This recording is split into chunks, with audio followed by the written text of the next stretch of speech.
শনিবার প্রজ্ঞা ভবনে জিএসটি জাগ্রত অভিযান প্রকল্পের সূচনা হয়। এর উদ্বোধন করেন মুখ্যমন্ত্রী প্রফেসর ডক্টর মানিক সাহা।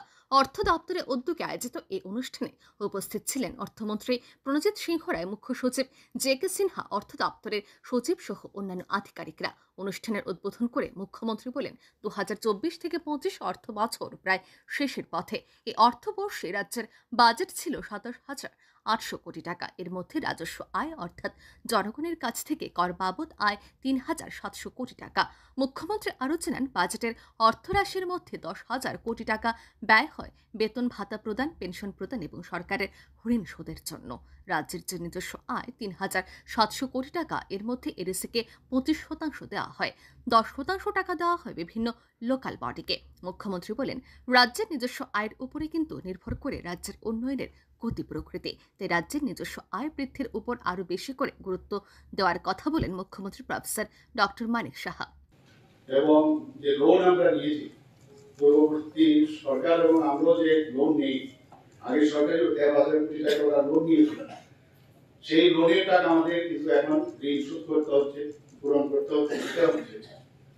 এবং যারা পেনশন গেছেন তাদের যে টাকা দেওয়ার পরে আমাদের কাছে এই বেতন, লোন, সুদ এবং পেনশন এদের দেওয়ার পরে মাত্র 10,000 কোটি টাকার উপর আমাদের থাকে, আউট অফ 27,800। এর মধ্যে আমাদের যে নিজস্ব যে আয় আপনাদের কাছ থেকে আমরা পাই, গভর্নমেন্টের কাছ থেকে পাই 3,700 কোটি টাকা। এই 3,700 কোটি টাকার মধ্যে আমাদের 25% এডিসি কে দিতে হয়। শুধু তাই নয়, 10% আমাদের ইউএলবিসি কে দিতে হয়, আরবান যে আমাদের যে লোকাল বডিজ আছে তাদেরকে দিতে হয়, রুরাল এরিয়াতে যে বডিগুলো আছে তাদেরকে দিতে হয়। এবং আমরা গভর্নমেন্ট অফ ইন্ডিয়া থেকে যে বিভিন্ন লাইন ডিপার্টমেন্টে যে অর্থ আমরা পাই, তার থেকে যে 25% থেকে আমরা প্রায় 39% গত বছর আমরা এডিসি কে দিয়েছি। শুধু তাই নয়, এই যে আমাদের সাথে সাথে রাষ্ট্র, সেটা কিন্তু ওই লাইন ডিপার্টমেন্টের বিভিন্ন ক্ষেত্রে সেন্ট্রাল গভর্নমেন্ট থেকে যে টাকা আমরা পাই সব মিলিয়ে কিন্তু আমরা বাজেটটা আমরা সেভাবে তৈরি করি। এখন এখানে প্রশ্ন হচ্ছে যে আমাদের এত কম যে রাজস্ব আয়, যদিও আমাদের অনেক আস্তে আস্তে অনেকটা বেড়েছে, কিন্তু এর উপরেই মূল ভিত্তি কিন্তু আমাদের আজকে আমাদের সেক্রেটারি, চিফ সেক্রেটারি মধ্যে বলেছেন যে আমাদের মাননীয় প্রধানমন্ত্রীজি বলছেন 2047 আমাদের বিকশিত ভারত অর্থাৎ বিকশিত ত্রিপুরা, সমস্ত রাজ্যগুলো যদি বিকশিত হয় তবে বিকশিত ভারত সম্ভব হবে। এই অনুষ্ঠানে বক্তব্য রাখতে গিয়ে অর্থমন্ত্রী প্রণজিৎ সিংহ রায় বলেন, মুখ্যমন্ত্রী প্রফেসর ডক্টর মানিক সাহার দক্ষ পরিচালনায় রাজ্যের প্রতি বছর কর বৃদ্ধি পাচ্ছে। প্রধানমন্ত্রী নরেন্দ্র মোদী দেশে জিএসটি প্রথা চালু করায় এই ক্ষেত্রে স্বচ্ছতা ও কর বৃদ্ধির প্রতিফলন ঘটেছে। অর্থমন্ত্রী জানান, 2023 থেকে 24 সালে রাজ্যে কর বাবদ আয় হয় 3,700 কোটি টাকা। 2018 সালে রাজ্যের নিজস্ব কর আয়ের পরিমাণ ছিল 1,323 কোটি টাকা। তিনি জানান, সরকারের সাথে ব্যবসায়ীদের সম্পর্ক সুদৃঢ় না হলে পরে কর সংগ্রহের পরিমাণ এ জায়গায় পৌঁছত না। তিনি আরও জানান, জিএসটি চালু করায় কর ব্যবস্থায় কেন্দ্র ও রাজ্য সরকারের স্বচ্ছতা বৃদ্ধি পেয়েছে। এর ফলে রাজ্যের করদাতার সংখ্যা বৃদ্ধি পেয়ে প্রায় দ্বিগুণ হয়েছে। পরিসংখ্যান দিয়ে অর্থমন্ত্রী বলেন, 2017 সালে রাজ্যে করদাতার সংখ্যা ছিল 17,000। বর্তমানে রাজ্যে করদাতার পরিমাণ বৃদ্ধি পেয়ে দাঁড়িয়েছে 35,000। অর্থমন্ত্রী আরও জানান, এই বৃদ্ধি উত্তর পূর্বাঞ্চলের মধ্যে সবচেয়ে বেশি এবং গোটা দেশের মধ্যে দ্বিতীয় সর্বাধিক।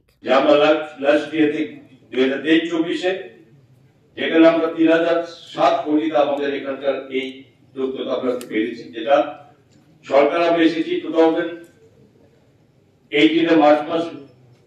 এর আগে যদি দেখা যায় সেখানে মাত্র 1323 কোটি টাকা আজকে আমাদের এখানে পৌঁছতে পেরেছি। তো স্বাভাবিক আপনাদের সঙ্গে সরকারের সেটা একটা সম্পর্ক, একটা পারিপার্শ্বিক একটা সুন্দর পরিবেশ তৈরি না করলে আমরা অবশ্যই জায়গাতে পৌঁছাতে পারতাম না। তো স্বাভাবিকভাবে এটার জন্য আজকেও যেখানে মাননীয় মুখ্যমন্ত্রী হাত দিয়ে আজকে আমরা নতুন ব্যবস্থাপনার মধ্যে জিএসটি জ্ঞান কেন্দ্র এবং জিরো ফেক রেজিস্ট্রেশন মাননীয় মুখ্যমন্ত্রী হাত দিয়ে আমরা এটা আজকে সূচনা করেছি। এটা এর মাধ্যমে কি হবে? যখন জিএসটি শুরু হয়েছে, জিএসটি দেওয়া, এবং সেটা যেমন আগে ছিল, আগে আমরা সরকার আসার আগে 2017 পর্যন্ত যেখানে করদাতার সংখ্যা ছিল এই রাজ্যে কত 17,000 ছিল। আজকে দিনে দাঁড়িয়ে আমরা 35,000 আজকে আমাদের সঙ্গে যুক্ত হয়েছে রাজ্যের করদাতা।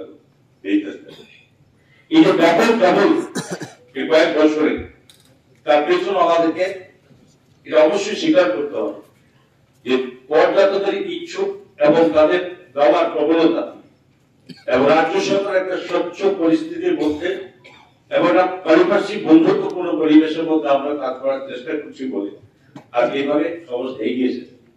এবং এগিয়ে আসার কারণে কর বৃদ্ধি পাচ্ছে এবং এটা স্বীকার আমাদের মাননীয় চিফ সেক্রেটারি বলেছেন যে আপনারা দিচ্ছেন বলে রাজ্যের উন্নয়ন, দেশের প্রধানমন্ত্রী দিচ্ছেন, মাননীয় মুখ্যমন্ত্রীর নেতৃত্বে রাজ্যের সমস্ত দিক দিয়ে যেখানে বিজনেসের সঙ্গে সম্পর্কিত এ রাজ্যের যে ব্যবসায়ীদের যাকে ইয়ে হয় তার জন্য সবচেয়ে বড় কথা যেখানে কমিউনিকেশন ছাড়া কোন স্টেটের বিজনেসটা অগ্রগতি হতে পারবে। এটা আপনি স্বীকার করতে হবে।